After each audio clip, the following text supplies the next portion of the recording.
Ginoo mo'y unang labing gikinahanglan.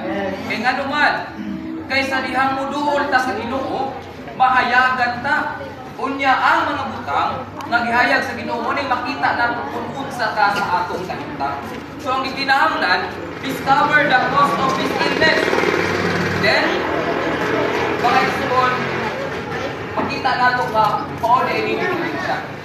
So sa atong pag-alagad, sa atong pagkinabuhi, kasi matingala ta ba nga naaning mga butanga, then muikwar sa Ginoo. Ngano man eh. So mga igsoon, gikinahanglan nato especially kita nga mga magtuo, muduol kita diha sa Ginoo mga igsoon.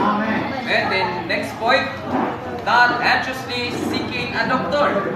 So many people are afraid that they will die as soon as they become sick. So kapati na galing mga sakit-sakit, murag doon na. Then gingon din they immediately look for a doctor after they become ill and anxiously look forward to their healing. This should not be a believer's attitude. Person must find out the cause of his illness.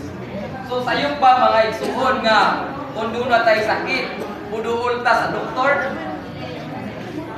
Hindi sayong. Diba sa MHL, kung doon ay problema ang atong lawas, may utang makikita sa doktor. Pero hindi mga igsuon, ang yatagang gibugaton, we must first go before the Lord to discover the cause of his illness. So mga igsoon, nindot kay ba nga una di ay natong makita kung unsa di ay ang mga butang nga makapadaot nato. So lisod alang sa mga tao nga manambal kung wala nila masayri, kung unsay hinungdan nganong naingon ana sila. Watag na example mga igsoon.